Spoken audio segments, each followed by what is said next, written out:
Hello class 10. So today we'll be starting with the second topic of geography as we have already studied the first one, that is physical features of India. Now we'll move on to the next one, that is climate of India. Let's start with the introduction. As you all know, India belongs to the tropical monsoon climate zone. Tropical monsoon climate zone क्या होता है कि जो कि ऐसी country जहाँ पर heat भी बहुत एक्सट्रीम में हो, समर्स एक्सट्रीम में हो और विंटर्स एक्सट्रीम में हो, साथ ही साथ हमारे यहाँ ऑप्टिमम अमाउंट ऑफ मानसून मतलब रेन भी आता है. ठीक है. सिंस द इंडियन सब continent is separated from the rest of Asia by the Lofty Himalayan ranges. हमारा जो इंडिया है बाकी एशिया से कैसे डिवाइडेड है? हिमालयन रेंजेस से डिवाइडेड है. ठीक है. हिमालयन रेंज क्या करती हैं? कोल्ड एयर मासेस को ब्लॉक कर देती है, जो कि हमारी वेस्ट साइड से और साउथ वर्ड सेंट्रल एशिया से जो कोल्ड एयर आती है उसको आने से रोक देती है. ठीक है. अगर ऐसा ना होता, अगर रोकता नहीं, तो India would have been a very cold place and it would have been freezing.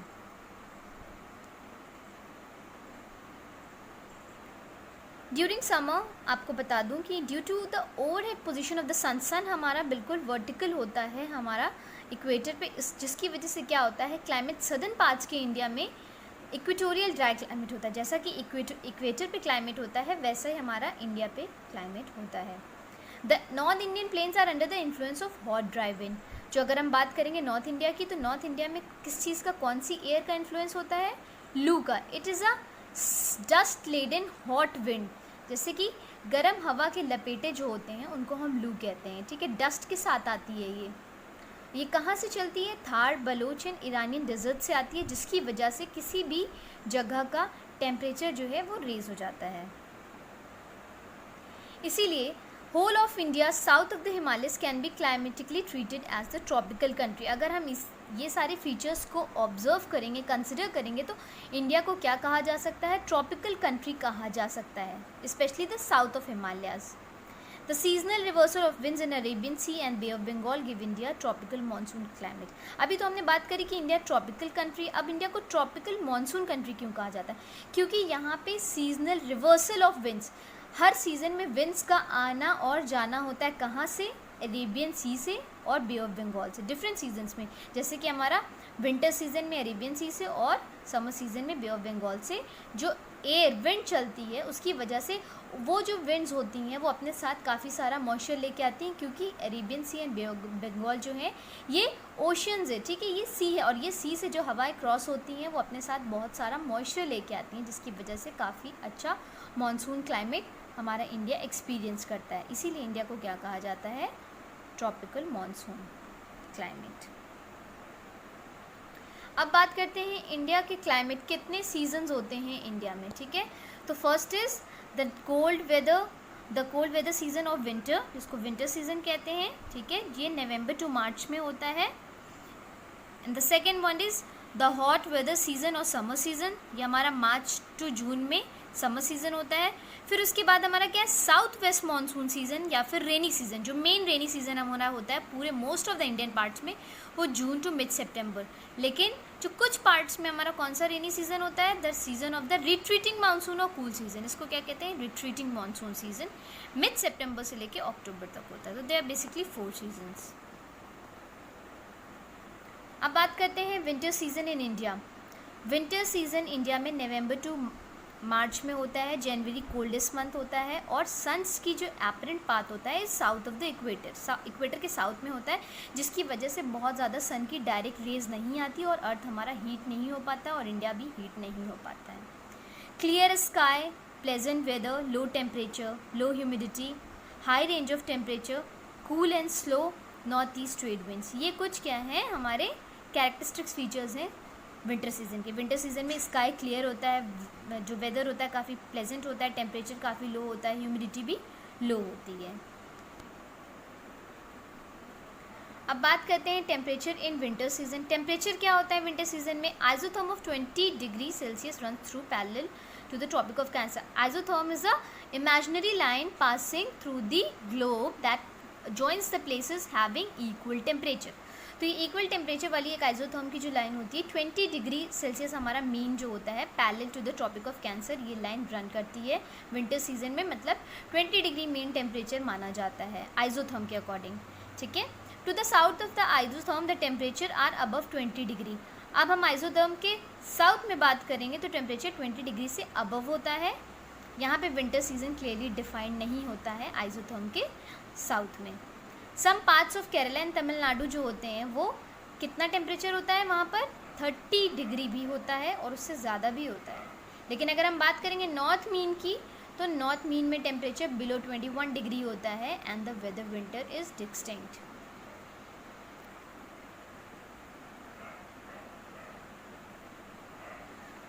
The minimum temperature is about 5 degree Celsius over northwest India and 10 degree Celsius over the Gangetic plains। अगर हम minimum mean temperature की बात करेंगे तो कहाँ पर हमारा होता है, ये नॉर्थ वेस्ट इंडिया में 5 डिग्री होता है and 10 degree Celsius over the Gangetic plains. Gangetic plains में कितना होता है 10 degree. Now we come to Dras valley in Kashmir is the coldest plain in India. अगर बात करते हैं इंडिया में विंटर सीजन के टाइम पे कोल्डेस्ट प्लेस कौन सी होती है, this is Dras valley. Minimum temperature recorded at Dras was 45 degree Celsius in 1908। ठीक है, तो -45 डिग्री हमारा रिकॉर्ड किया गया है 1908 पे, जो कि मिनिमम टेम्परेचर है अब तक का, कहाँ पर, द्रास वैली में हुआ है। Precipitation in winter season. Winter season में प्रेसिपिटेशन मतलब कि amount of rainfall. Retreating winter monsoons pick up some moisture while crossing the bay of Bengal and cause winter rainfall in Tamil Nadu and South Andhra Pradesh southeast and some moisture while crossing the Bay of Bengal and cause winter in Tamil Nadu, South Andhra Pradesh southeast। अब देखिए बात करते हैं कि amount of rainfall कितना होता है। Retreating winter monsoons, ये हमारे विंटर मानसून जो होते हैं, विंटर्स में जो बारिश होती हैं वो कैसे होती हैं, ये जो हवाएं चलती हैं मानसून्स वाली, ये बे ऑफ बंगाल से अपना मॉइस्चर लेके आती हैं और जिसकी वजह से तमिलनाडु में और साउथ आंध्र प्रदेश में और साउथ ईस्ट में ऐसा होता है बारिश इसकी इस रेंज। Now will move on to the next season that is summer season in India. अब समर सीजन कब स्टार्ट होता है, starts from March to June. इसकी मेन कैरेक्टरिस्टिक्स क्या है, high temperature and low humidity. Temperature बहुत ज़्यादा हाई होता है, ह्यूमिडिटी काफ़ी लो होती है। इसको कभी कभी प्री मानसून पीरियड भी कहा जाता है। टेम्परेचर कैसा होता है समर सीजन में, high sun's insolation due to apparent movement of sun between the equator and the tropic of cancer. ठीक है, अब हमारा इंडिया क्या है, ट्रॉपिक ऑफ कैंसर पे पड़ता है, उसकी वजह से ट्रॉपिक ऑफ कैंसर पे क्या होता है, सन की रेज डायरेक्टली पड़ती है समर्स में, जिसकी वजह से क्या होता है, बहुत ही हीटेड होता है earth and the southern parts of the country are distinctly warmer. अब जो सदर्न पार्ट्स होते हैं कंट्री के वो ज़्यादा वार्म होते हैं in March and April, whereas and June. अब जून में क्या होता है, north India is high temperature. ठीक है, मार्च एंड अप्रैल में तो हमारा यहाँ पर सदर्न पार्ट में ज़्यादा टेम्परेचर होता है, बट जून में क्या होता है, नॉर्थ इंडिया में ज़्यादा टेम्परेचर होता है। अब सबसे हाईएस्ट टेम्परेचर वाला मंथ कौन होता है, दैट इज़ मार्च, जो कि सदर्न पार्ट्स में ज़्यादा हमारा मार्च गर्म होता है, that is 40 to 45 degree Celsius of temperature. April the highest temperature of about 45 degree Celsius. अप्रैल में क्या है, सबसे ज़्यादा हाईएस्ट टेम्परेचर रिकॉर्ड किया गया है। ठीक है, in the northern parts of Madhya Pradesh, MP के नॉर्दर्न पार्ट्स में क्या है कि सबसे ज़्यादा टेम्परेचर अप्रैल में रिकॉर्ड किया गया है। In May the highest temperature shifts to Rajasthan whereas temperature as high as 48 degree में भी रिकॉर्डेड। अब जो है मई में सबसे ज़्यादा हाईएस्ट टेम्परेचर किधर चला जाता है हमारा शिफ्ट होके, राजस्थान में, जहाँ पे मैक्सिमम 48 डिग्री रिकॉर्ड किया गया है। In June the maximum temperature is in Punjab and Haryana. अब जून में क्या होता है, मैक्सिमम टेम्परेचर हमारा कहाँ होता है, पंजाब में भी होता है, हरियाणा में भी होता है। हाईएस्ट टेम्परेचर रिकॉर्डेड आर, अब सबसे ज़्यादा कौन कौन सी जगह पे कितना हाईएस्ट टेम्परेचर रिकॉर्ड किया गया है वो देख लेते हैं।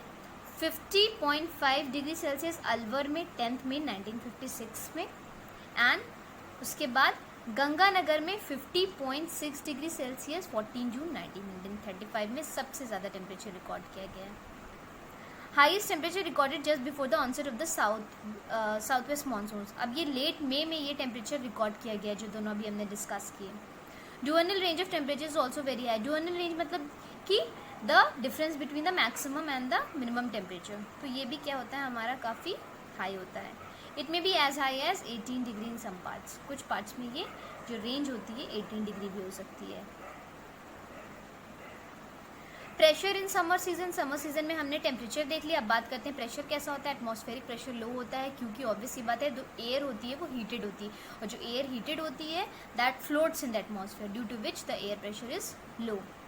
But strong dynamically induced divergence over north west India prevents the onset of south west monsoon. अब क्या होता है कि बहुत ज़्यादा स्ट्रॉन्ग हमारी नॉर्थ वेस्ट इंडिया से क्या होती है कि मानसून विंड्स आती हैं, ठीक है, बहुत ही स्ट्रॉन्ग। कहाँ से आती है ये? नॉर्थ वेस्ट इंडिया से आती है, ठीक है। ऑनसेट ऑफ मानसून, मानसून का ऑनसेट मतलब कि मानसून स्टार्ट होने वाला होता है, तभी बहुत स्ट्रॉन्ग विंड्स हमारी कहाँ ब्लो करती है? नॉर्थ वेस्ट इंडिया के पार्ट्स पे। तो that means pressure becomes gradually high. अब बात करते हैं winds in summer season. Summer season में विंड्स कैसी होती हैं? There is mark change in the direction and speed of the winds from winter. Winter में जैसी विंड्स होती हैं उससे काफ़ी ज़्यादा चेंजेस होते हैं समर की विंड्स में। The winds are by and large light and variable. ये विंड जितनी भी होती है काफ़ी ज़्यादा over a large of area, spread over the large of area, बहुत ज़्यादा लंबे एरिया पे स्प्रेड होती है ये सारी विंड्स, ठीक है। वेरिएबल होती हैं, चेंज करती हैं कि एक जगह से दूसरी जगह विंड की वेलोसिटी, प्रेशर डिफरेंट होता है। इन विंड्स को क्या कहते हैं? हम लू भी कहते हैं, ठीक है। Loo winds originate over Iranian Baluch and Thar deserts. कहाँ से स्टार्ट होती है? ईरान, बलूच एंड थार से स्टार्ट होती हैं। In May and June high temperature in north west India builds steep pressure gradient. अब मई में क्या होता है? बहुत ज़्यादा हाई टेम्परेचर होता है नॉर्थ वेस्ट इंडिया में, जिसकी वजह से प्रेशर ग्रेडियंट हमारा, pressure gradient means the difference between the pressure of two areas. तो ये जो प्रेशर का डिफरेंस होता है दो एरियाज़ के बीच में, ये काफ़ी स्ट्रॉन्ग हो जाता है।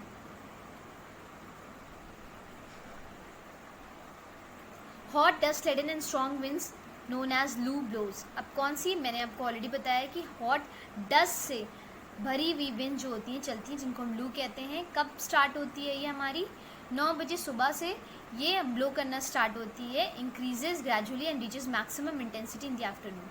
अभी धीरे धीरे बढ़ती है और मैक्सिमम अपनी आफ्टरनून में पहुंचती है। दोपहर के समय में सबसे ज़्यादा तेज़ लू चलती है। इसकी स्पीड क्या होती है? 30 to 40 degree kilometre per hour की स्पीड होती है। अब हम बात करते हैं प्रेसिपिटेशन इन समर सीजन। समर सीजन में बारिश, अमाउंट ऑफ रेनफॉल कैसा होता है? This season is not totally rainless, only 1% of the annual rainfall. अब प्रेसिपिटेशन क्या होता है? समर में ऐसा नहीं होता कि बिल्कुल नहीं होता, 1% रेनफॉल हम यहाँ पे एक्सपीरियंस कर सकते हैं समर्स में भी।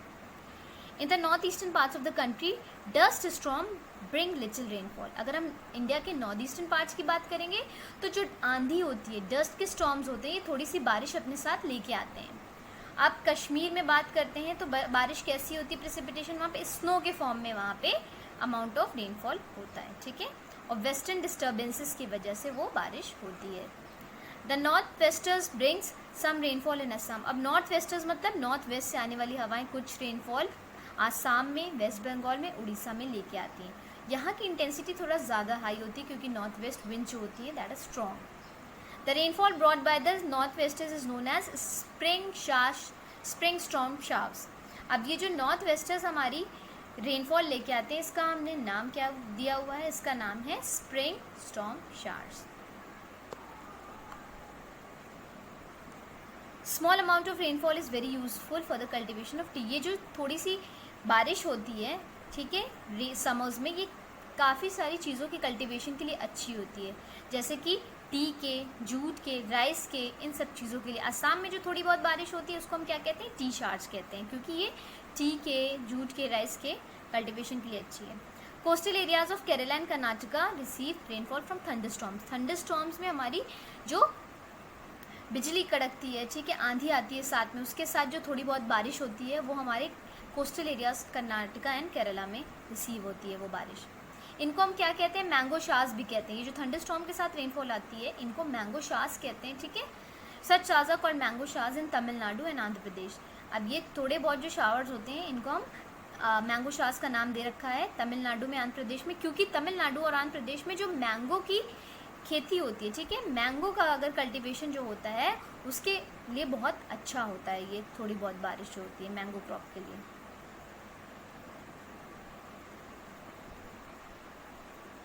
कर्नाटका में इनको नाम दिया गया है चेरी ब्लॉसम्स, क्योंकि ये वहाँ पे कॉफ़ी कॉफ़ी चेरी से बनती है हमारी, तो जिस चेरी से बनती है उसके कल्टीवेशन के लिए काफ़ी अच्छी होती है। तो अलग अलग जगह पे इन्होंने उन थंडर स्टॉर्म्स के शार्स को, रेन शावर्स को अलग अलग नाम दिया हुआ है। Understand?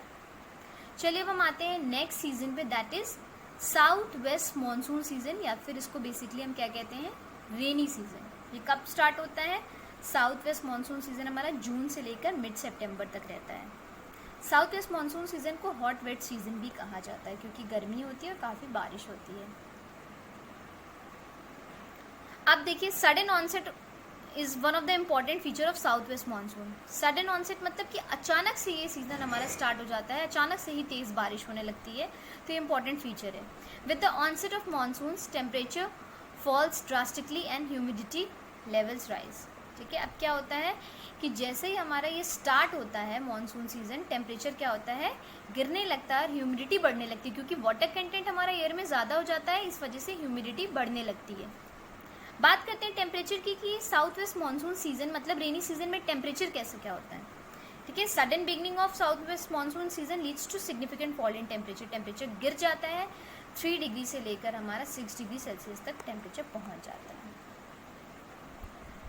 Temperature remains less uniform through out the rainy season. Temperature में यूनिफॉर्मिटी नहीं होती, पूरा रेनी सीजन में टेम्परेचर कभी एक सा नहीं होता, अलग अलग होता है। ठीक है, ये सितंबर में राइज करता है, ठीक है, with the cease of south west monsoon. अब क्या होता है कि जब ये साउथ वेस्ट मानसून क्या होता है, बंद हो जाते हैं, मानसून शावर्स हमारे बंद होने लगते हैं, तब क्या होता है, ये टेम्परेचर सितंबर में बढ़ता है। There is a rise in temperature whenever there is break in the monsoon. जब भी कभी क्या होता है कि मानसून में ब्रेक होता है तो टेम्परेचर अपने आप बढ़ता है, जब बारिश रुक जाती है तो टेम्परेचर बढ़ने लगता है। ठीक है, highest temperature are experience in the places of west of Aravalli. Aravalli के वेस्ट में, अरावली माउंटेन्स के वेस्ट में सबसे ज़्यादा हाईएस्ट टेम्परेचर इस सीजन में रिकॉर्ड किया गया, that is 38 to 4 degree Celsius, 40 degree Celsius. अब स्टार्ट करते हैं हम नेक्स्ट सीजन से, that is north east monsoon season, retreating monsoon season. अब इसको नॉर्थ ईस्ट मानसून सीजन क्यों कहा जाता है, उसको तो हम साउथ वेस्ट कहते थे, क्योंकि वो जो बारिश है किस वजह से हो रही है, साउथ ईस्ट मानसून की वजह से, साउथ ईस्ट से हवा आती है उसकी वजह से वो बारिश होती है। लेकिन यहाँ पे क्या होता है कि नॉर्थ ईस्ट से मानसून शावर्स आते हैं, तो इस सीज़न को रिट्रीटिंग मानसून सीजन कहा जाता है। Starts with the beginning of the withdrawal of south west monsoon. जैसे ही साउथ वेस्ट मानसून सीजन ख़त्म होने लगता है तब ये सीज़न स्टार्ट होता है, लेकिन ये सीज़न हमारे इंडिया के मोस्ट ऑफ द पार्ट्स में एक्सपीरियंस नहीं होता है, it is experience in few parts such as Tamil Nadu and Coromandel coast. चलिए बात करते हैं हम, the monsoon withdraw from the extreme north west end of the country in September. ठीक है, जैसे ही कि हमारा नॉर्थ वेस्ट मानसून से कब ख़त्म होने लगते हैं कि सितंबर में ख़त्म होने लगते हैं। ठीक है, from the peninsula by October and from the extreme south eastern tip by December. अलग अलग जगह पे अलग अलग टाइम पे ख़त्म होते हैं। ठीक है, सितंबर में हमारे नॉर्थ वेस्ट पे ये शास ख़त्म होने लगते हैं, अक्टूबर में पेनिनसुला से ये शास ख़त्म होने लगते हैं, एंड दिसंबर में, ठीक है, साउथ ईस्ट पार्ट से, साउथ ईस्टर्न टिप से ये मानसून शावर्स ख़त्म होने लगते हैं।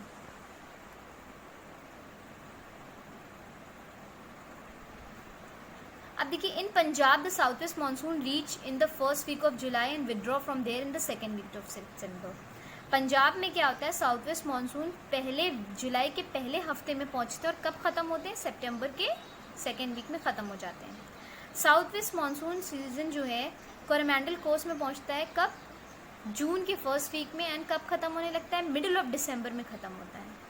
Unlike the sudden burst of the advancing monsoon, the withdrawal is rather gradual and takes about 3 months. जैसे कि मानसून का बर्स्ट होता है, स्टार्टिंग होती है, ये जो एकदम सडन बर्स्ट होता है, उसी तरह से विड्रॉल जो होता है ये ग्रेजुअल होता है, धीरे धीरे होता है और 3 महीने का टाइम लेता है। ठीक है, स्टार्टिंग तो अचानक से होती है, बट ये ख़त्म होने में एटलीस्ट 3 मंथ्स लेता है। चलिए बात करते हैं temperature during retreating monsoon. Retreating monsoon में टेम्परेचर कैसा होता है, रिट्रीटिंग मानसून में टेम्परेचर, क्लाउड्स क्या होते हैं हमारे, डिसअपियर हो जाते हैं, स्काई जो होता है क्लियर होता है, डे टेम्परेचर जो होता है गिरने लगता है, ठीक है, डिक्रीज हो जाता है, और जो diurnal range of temperature, diurnal मतलब कि the difference between the maximum and the minimum temperature of at any place, ये क्या होता है हमारा diurnal range increases due to lack of cloud cover. अब क्लाउड कवर नहीं होता, इसलिए क्या होता है कि ये ड्यूनल रेंज हमारी बढ़ जाती है। क्लाउड कवर ना होने की वजह से क्या होता है, सन की डायरेक्ट हीट हमारे डे टाइम में क्या होती है कि आती है, और रात में क्या होता है कि वापस जा नहीं पाती है due to absence of cloud cover.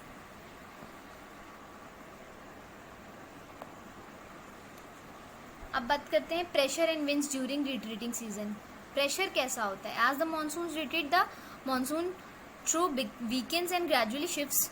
अब क्या होता है कि जैसे जैसे प्रेशर मानसून हमारा बढ़ने लगता है, नॉर्थ वेस्ट मानसून, तो मानसून थ्रू मानसून शावर्स की जो एक कंसिस्टेंसी होती है वो वीक हो जाती है एंड ये ग्रेजुअली साउथ की तरफ शिफ्ट हो जाता है। Consequently the pressure gradient is slow, तो मतलब प्रेशर जो होता है इस सीजन में कम हो जाता है, ठीक है। Unlike south west monsoon the onset of the north monsoon is clearly defined. अब हमें देखिए साउथ वेस्ट का डिफाइंड नहीं होता है हमें कि बारिश बहुत ज़्यादा होगी कम होगी, इट्स नॉट प्रेडिक्टेबल, बट यहाँ पे क्या होता है बिगिनिंग डिफाइंड होती है हमारी। The direction of winds over large part of the country is influenced by the local pressure conditions. अब किस डायरेक्शन से विंड आ रही है हमारे नॉर्थ वेस्ट मानसून में, ये पता चलता है हमारे किस चीज़ से, लोकल प्रेशर से, कि लोकल एरिया का प्रेशर कैसा है। अगर प्रेशर ज़्यादा है तो विंड हमारी किस डायरेक्शन से आएगी, कम है तो किस डायरेक्शन से आएगी, depends on the pressure.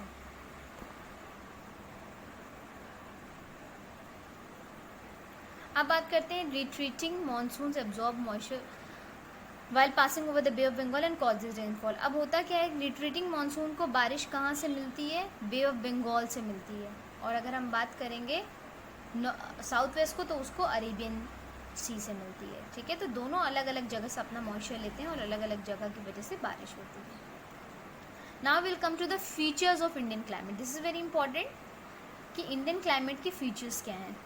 Late us discuss the first feature.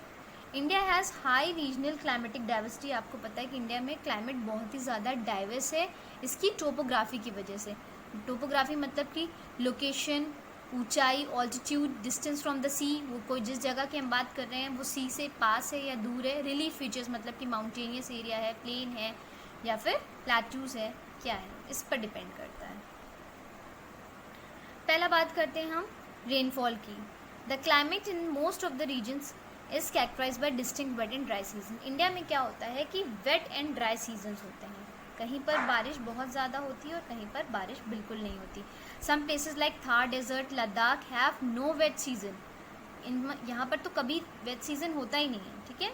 Mean annual rainfall varies substantially from region to region. अब यहाँ पे मीन एनुअल रेनफॉल क्या होती है कि रीजन टू रीजन बदलती है, एक रीजन में ज़्यादा है एक रीजन में कम है।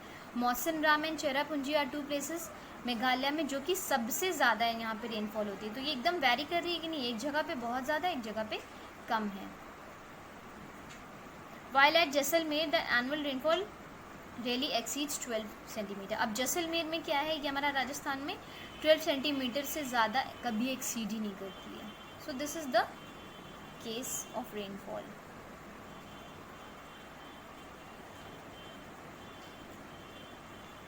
अब बात करते हैं टेम्परेचर की।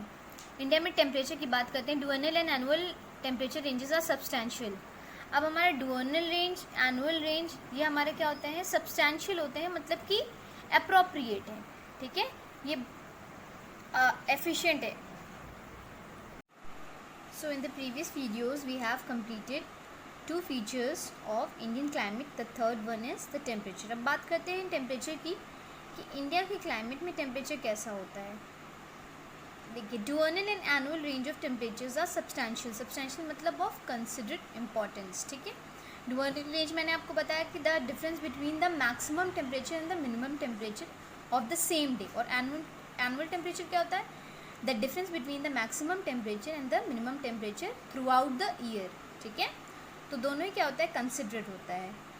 Highest diurnal temperature ranges occur in the Thar desert. Thar desert में क्या होता है, हमारा हाईएस्ट ड्यूनल रेंज हम एक्सपीरियंस करते हैं। ड्यूनल रेंज मतलब एक दिन के अगर टेम्परेचर की बात करेंगे, उनको हाईएस्ट एंड लोएस्ट माइनस करेंगे तो हमारी थार डेजर्ट में सबसे ज़्यादा हाईएस्ट होता है, ठीक है। और हाईएस्ट एनुअल रेंजेस कहाँ रिकॉर्ड की जाती है, हमारी हिमालयन रेंजेस में। The maximum difference between the minimum and the maximum temperature हमारा हिमालयन रेंज में होता है वो, ठीक है। Both diurnal and mean annual temperature ranges are least in coastal areas. Coastal areas में क्या होता है, ये जो डिफरेंस होता है ये कम होता है, मतलब कि the difference between the maximum and the minimum temperature of any day, ठीक है, या फिर ऑफ एनी पर्टिकुलर ईयर, वो कम होता है। कोस्टल एरियाज़ में इतना फ़र्क नहीं होता। फॉर एग्जांपल अगर सुबह के टाइम जो टेम्परेचर है वो हमारा रात में भी आसपास वैसे ही होगा, और हमारा जो जैन में है वो हमारा दिसंबर में भी आसपास वैसे ही होगा। थोड़ा बहुत डिफरेंस होगा, बहुत ज़्यादा। लेकिन बाकी जगहों में क्या होता है कि जो सुबह में टेम्परेचर है उससे रात में बहुत डिफरेंट होता है, एंड जो जैसे जनवरी में टेम्परेचर है उसके बाद अगर आप दिसंबर का एग्जाम्पल ले लीजिए तो बहुत डिफरेंट होता है। But everywhere it's different, but coastal areas में ये रेंज काफ़ी कम होती है, मतलब डिफरेंस ज़्यादा नहीं होता है।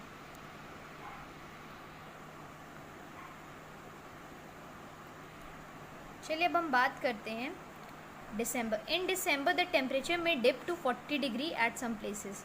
दिसंबर में क्या होता है, टेम्परेचर 40 डिग्री नीचे भी गिर जाता है at some places in Jammu and Kashmir, while in many coastal areas average temperature is 20 to 25 degree Celsius. देखिए अभी बात किया ना, जम्मू एंड कश्मीर में 40 डिग्री नीचे गिर गया और कोस्टल एरियाज में 20 to 25 डिग्री के बीच में ही है। Winters are moderately cold in most of the regions while the summers are extremely hot. Winters हमारी क्या होती है, काफ़ी कोल्ड होती है इंडिया में, लेकिन समर्स बहुत ही हीटेड होती हैं, बहुत हॉट होती हैं। Himalayan ranges experience brutal winters while the summers are moderate. Himalayan ranges में क्या होता है, काफ़ी ज़्यादा ब्रूटल हार्श विंटर्स होती हैं, बट समर्स क्या होते हैं, मॉडरेट होते हैं यहाँ पे। अब बात करते हैं फैक्टर्स इन्फ्लुएंसिंग इंडियन क्लाइमेट। कौन कौन से ऐसे फैक्टर्स हैं जिसकी वजह से इंडिया का क्लाइमेट जो है बदलता है, बढ़ता या घटता है। सबसे पहले हम बात करते हैं लैटिट्यूडनल लोकेशन। लैटिट्यूड आपको पता है, these are the parallel lines that passes through the globe. Indian climate resembles the climate of a tropical country.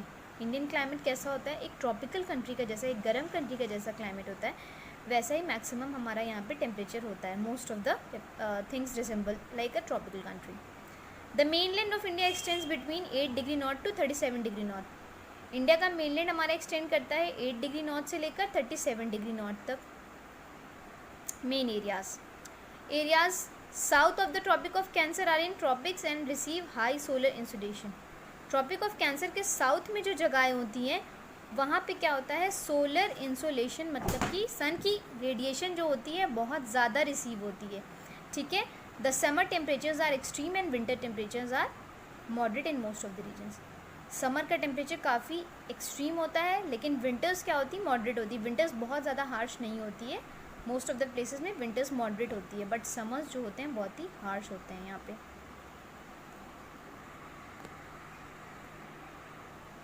The northern parts on the other hand lie in the warm temperate zone. Northern parts हमारे कहाँ पे, warm temperate zone में लाई करते हैं। They receive comparatively less solar radiation.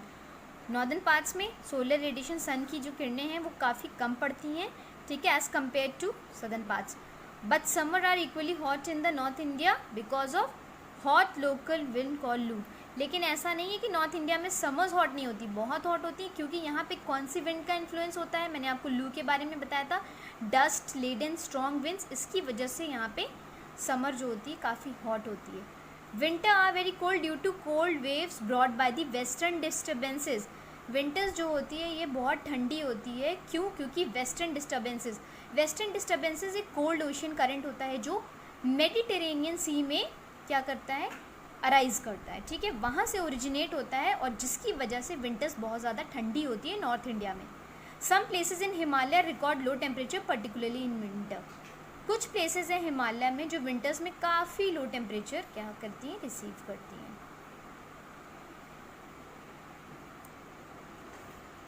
Coastal region see moderate climatic condition irrespective of latitudinal position. अब हम latitude की position की बात ना करते हुए अगर हम देखेंगे कोस्टल रीजन्स की, तो कोस्टल रीजन्स जो होते हैं यहाँ पे क्या होता है कि टेम्परेचर बहुत ज़्यादा बढ़ता या घटता नहीं है, just because of the vicinity of the sea. Oceans के पास कोई भी जगह होगी वहाँ पे क्लाइमेट ना बहुत ज़्यादा, it is free from the extremities, मतलब कि ना बहुत ज़्यादा ठंडा है ना ही बहुत ज़्यादा गर्म है, because of the land. So we were studying about the features of Indian climate. Now we'll move on to the next feature, that is distance from the sea. अब हमारा टेम्परेचर इस पर भी डिपेंड करता है कि कोई भी जो प्लेस है वो सी के कितना पास है। फॉर एग्जांपल अगर कॉन्टिनेंट्स के इंटीरियर पे कोई जगह है, ठीक है, तो वहाँ पर क्या होगा, एक्सट्रीम क्लाइमेट होगा, एक्सट्रीम समर्स भी होंगी, एक्सट्रीम विंटर्स भी होगा। लेकिन अगर कोई भी जगह कोस्टल एरिया में है, कोस्टल एरिया मतलब it's near the sea, it's in the vicinity of the sea और ओशियन, तो वहाँ पे क्या होगा, मॉडरेटिंग क्लाइमेट होगा। ठीक है, वहाँ पे क्लाइमेट बहुत ही अच्छा होगा, ना बहुत ज़्यादा ठंडा होगा ना बहुत ज़्यादा गर्म होगा। That climate is considered as moderate climate.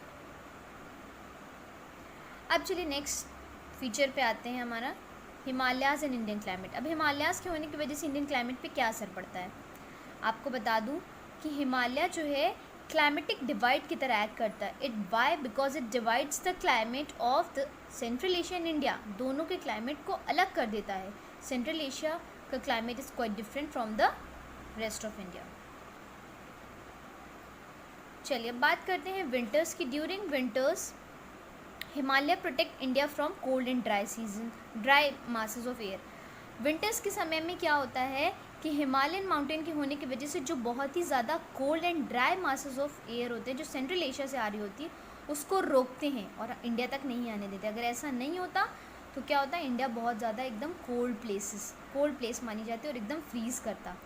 ठीक है, ड्यूरिंग मानसून क्या रोल प्ले करता है हमारा हिमालय, एक बैरियर की तरह काम करता है ये। ठीक है, क्लाइमेटिक बैरियर, फिजिकल बैरियर। जब ये मानसून विंड्स आती हैं, मानसून वाली हवाएं आती हैं, तो क्या करता है, उसको दो पार्ट्स में डिवाइड कर देता है। ठीक है, बे ऑफ बंगाल ब्रांच जो होता है, ठीक है, बे ऑफ बंगाल, देखिए दो मानसून विंड्स होती हैं, एक अरेबियन सी ब्रांच, एक बे ऑफ बंगाल ब्रांच। तो जो बे ऑफ बंगाल से आती है हमारी मानसून, उसको क्या करता है, दो पार्ट्स में डिवाइड कर देता है। एक पार्ट किस तरफ चला जाता है, प्लेन रीजन्स की तरफ, टूवर्ड्स नॉर्थ वेस्ट इंडिया। दूसरा पार्ट जो है मानसून का कहाँ चला जाता है, टूवर्ड्स साउथ ईस्ट एशिया। चलिए बात करते हैं फिजियोग्राफी की।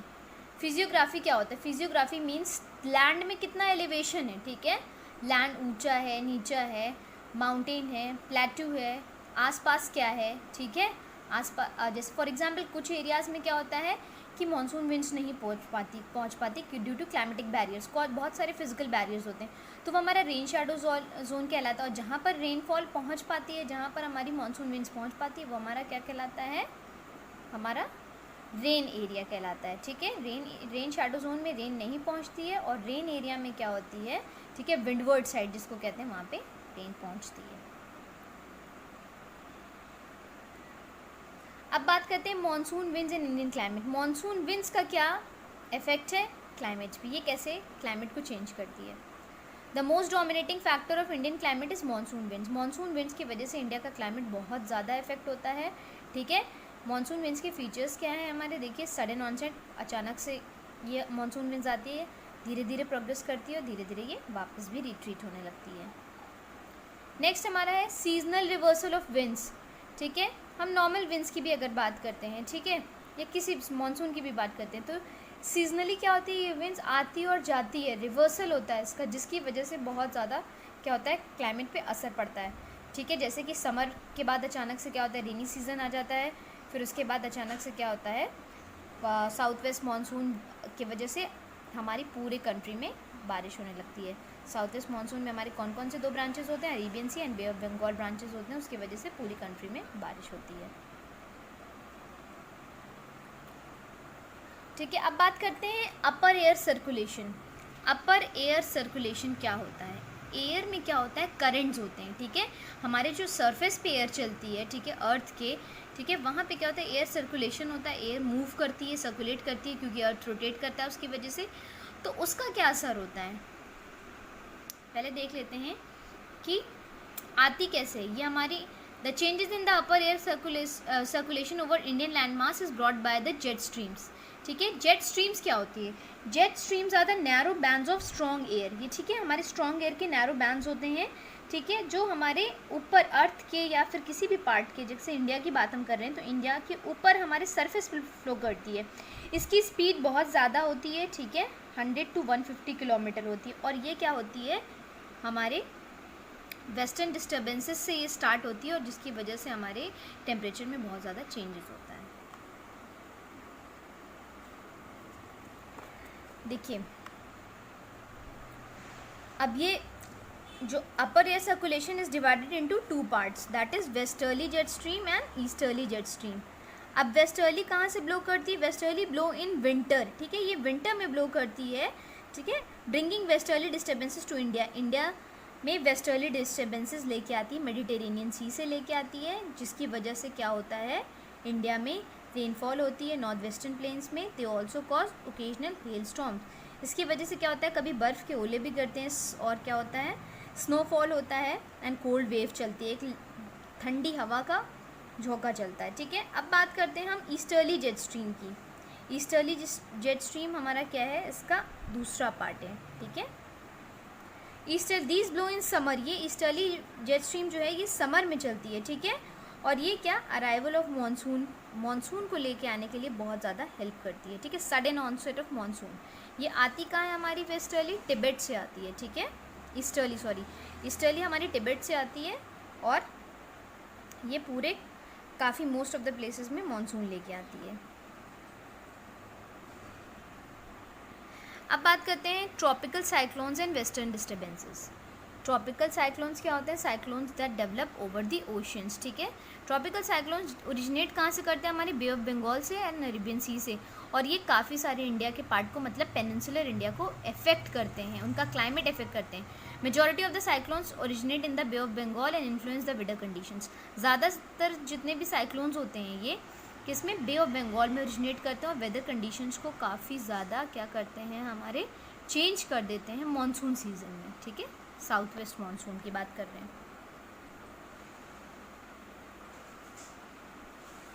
अब हमारा देखिए नेक्स्ट क्या है, El Nino, La Nina and ENSO and Indian climate. अब बात करते हैं एल नीनो की। एल नीनो क्या होता है, El Nino is a warm ocean current, ठीक है, एक वार्म ओशन करंट होता है जो कि हमारा साउथ अमेरिका में डेवलप होता है, ठीक है। इंडिया में ये ऑब्जर्व किया जाता है ड्यूरिंग विंटर सीजन या समर सीजन, दोनों सीजन में। लेकिन ये होता क्या है कि ये वार्म करंट होता है और ऐसा माना जाता है कि ये करंट जो है हमारे कंट्री में ड्रॉट्स लेके आता है, क्रॉप्स को फेल कर देता है, तो इसकी वजह से क्लाइमेट क्या होता है, सूखा पड़ जाता है। अब बात करते हैं ला नीना की। ला नीना भी हमारा क्या है, एक कोल्ड ओशन करंट माना जाता है, जिसको हम क्या कहते हैं, cold ocean cyclogenesis in bay of Bengal में ये डेवलप होता है और इसकी वजह से मानसून अच्छा आता है। फ्लड्स भी होती हैं थोड़ी बहुत, लेकिन बहुत ही हैवी फ्लड्स नहीं, नॉर्मल फ्लड्स होती हैं, लेकिन it is good for the cultivation of crops. तो ये बेसिकली मानसून लेकर आता है और वो एल नीनो मानसून को ख़त्म कर देता है।